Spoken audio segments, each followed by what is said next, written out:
Destination Medicine is a joint project of the regional training hubs. This podcast series brings you medical students' accounts of their experiences in applying to study medicine.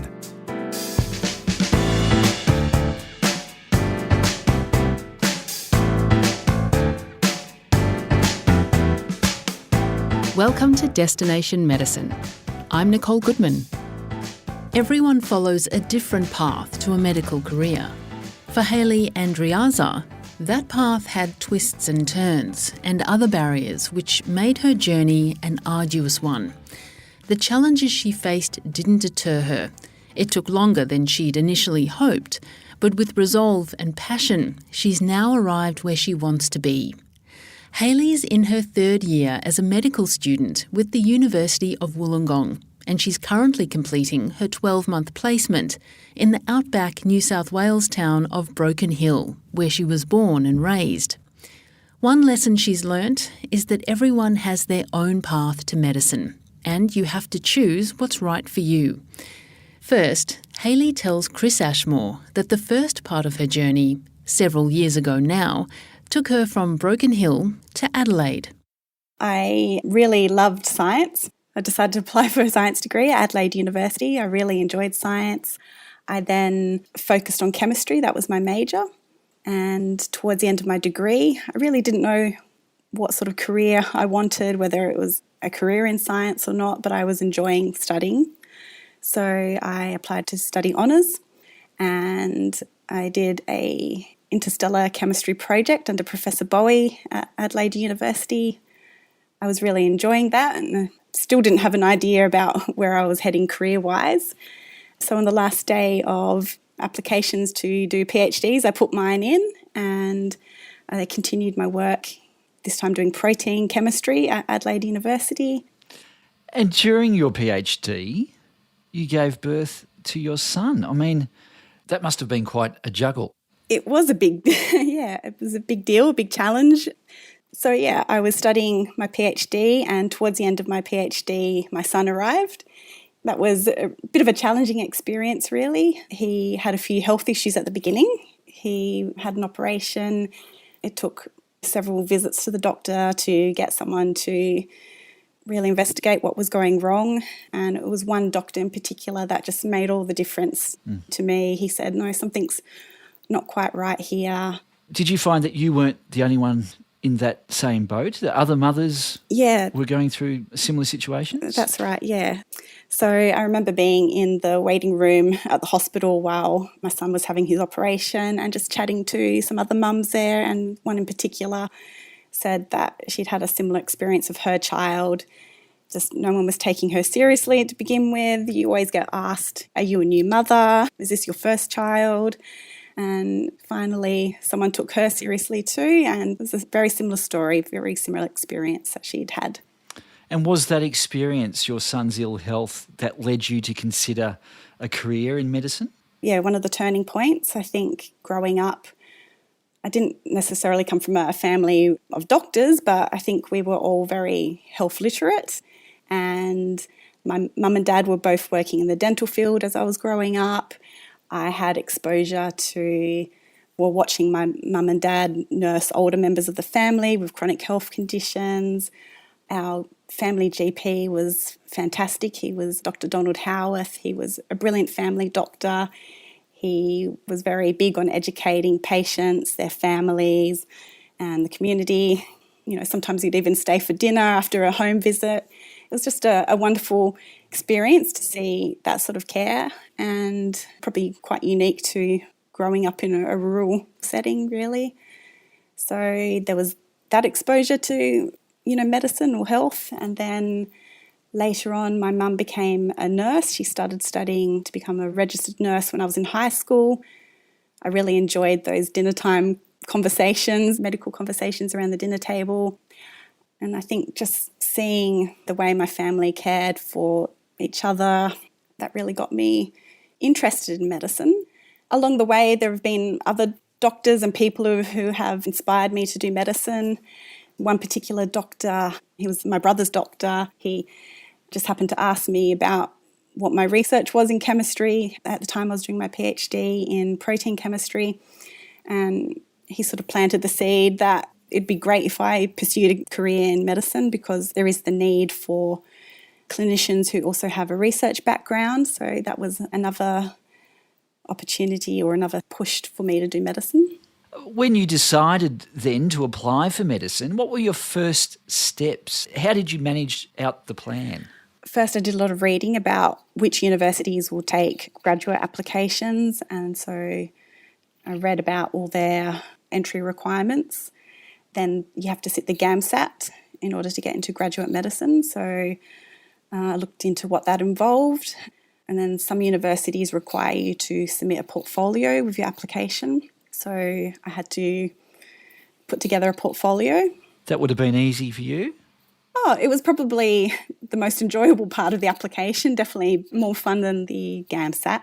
How was your interview? So for graduate medicine, you can either apply to GEMSIS, which was the overarching body that took graduate medicine applications, or you can apply directly to some of the universities. So Sydney University and Flinders University were taking separate applications directly to the uni. So I ended up interviewing twice. I interviewed at Sydney University. That was my practice run. It was the first time I'd ever interviewed for medicine. The experience was quite daunting. Some of the questions I hadn't really sort of thought about before. So it was a good practice run. And then I ended up getting an offer to interview at Wollongong University as well. By that stage, I felt a little bit more settled and relaxed and prepared for that interview. And they asked me some questions on topics that I felt quite passionate about too, so that was very helpful. And that was a better experience. And then I ended up getting an offer to study at Wollongong University. Fantastic. Yeah. So having more than one interview probably helps with the latter interviews because you have a bit of a practice to start with. It does, yeah. And helps when they ask you something that you feel quite passionate about too. How many interviews did you end up doing? Just the two? Yeah, just the two. I was lucky to get into medicine on the first time that I had applied. So I'd applied directly to Sydney University. I sat my interview with them and then had the application in with GEMSIS. GEMSIS lets you rank preferences to different unis. If you get through the selection process, you'll get an offer for one of your preferences. Right. And so I sat the interview at Wollongong University. It doesn't mean you're guaranteed to get an offer at the university that you interview at, but if you do well in the interview process, do well in your portfolio, then you get graded and then you'll get an offer for a university based on your total score. Were there any particular hairy questions or any questions that stood out that you remember that may have thrown you at the time? Yeah, I remember there was one particular station where I think the whole point of that station was to see how you would respond under pressure and respond under someone questioning your judgment. And so they're sort of acting and really pushing you and trying to get you to change your mind or put doubt in your mind. And so it's about seeing how you stick to your guns or whether you're able to consider someone else's point of view and weigh up the options. So it was quite a challenging station in the sense that they come across a bit forceful or a bit unsettling, I guess. But you handled it well enough. Well enough to get through, yeah. No, I think it was, yeah, it was a good station. Oh, that's all right. Can you tell us about the Graduate Australian Medical School Admissions Test, known as the GAMSAT, as you mentioned before? How did you prepare for it? So I sat the GAMSAT twice. So the first year I went to a course, like a little GAMSAT preparation course. They go through the types of questions that you're likely to get. And so I remember sitting the GAMSAT that year. I still hadn't finished my thesis, so I didn't end up submitting an application to medicine that year. I sat the GAMSAT the following year as well, improved my score a little bit, had finished my thesis, and so I ended up submitting my application to study medicine that year. In terms of preparation, I think having a science background really helped me. I guess my love of writing and literature and English in the end helped me with that. It helps an otherwise not a good experience doing an exam. Would that be fair to say? It's an awful exam. Can't remember how long exactly, but it was the whole day basically. So, yeah, you're sitting there concentrating for many, many hours.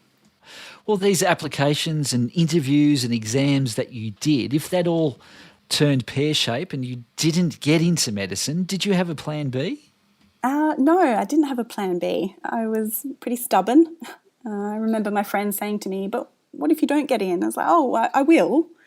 I think if I hadn't got in that first year, I would have tried again the following year. Then I don't know what would have happened, but I was pretty passionate, pretty determined to study medicine. I think I had faith in my abilities to be able to be a good doctor. So no plan B. I don't necessarily recommend not having a plan B, but I probably would have had to fall back on my science, maybe a career in research, who knows. Well, it's not worth worrying about now No. because you are in. Yeah, phew, that was lucky. So you got accepted into medicine at the University of Wollongong, but it wasn't exactly smooth sailing, was it? Particularly in the beginning.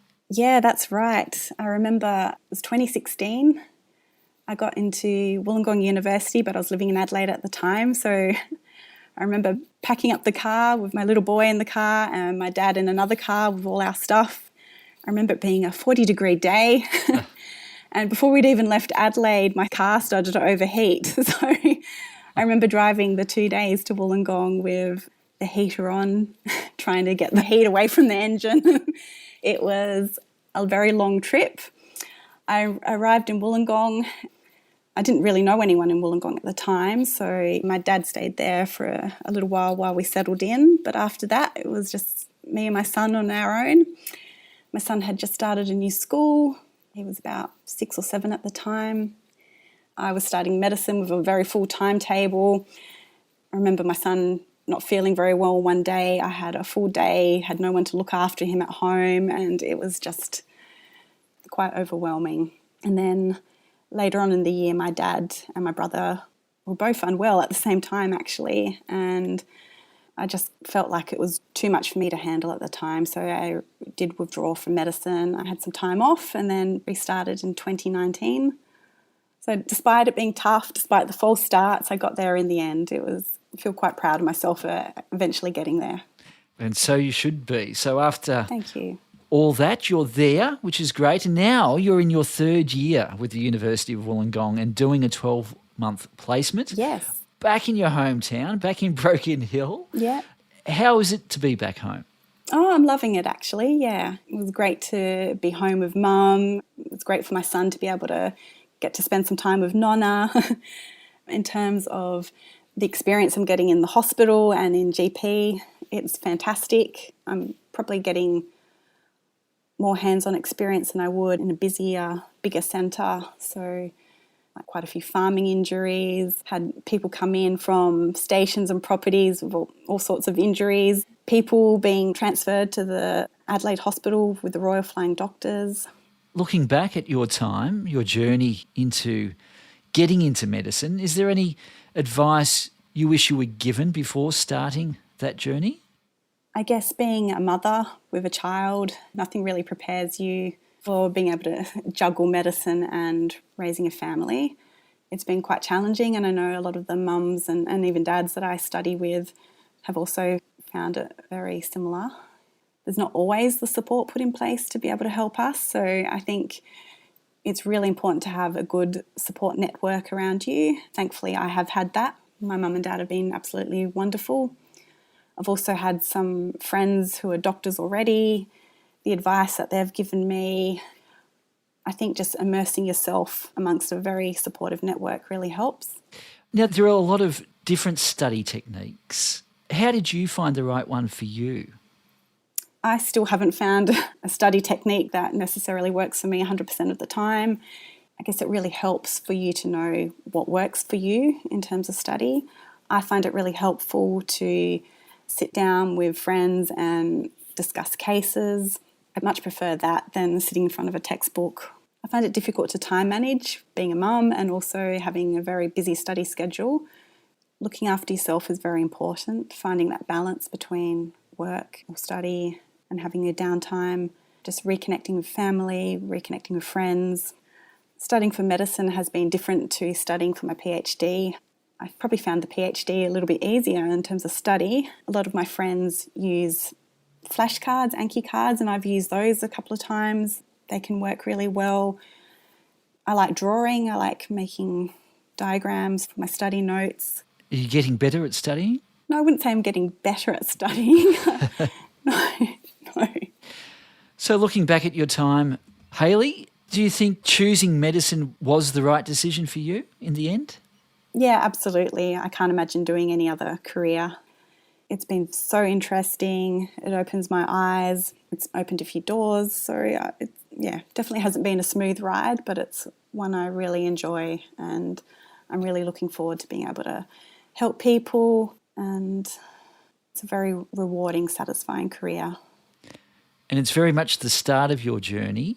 Will that journey see you stay in Broken Hill, or would you venture outside to other places? Yeah, good question. I'm really enjoying my time here in Broken Hill.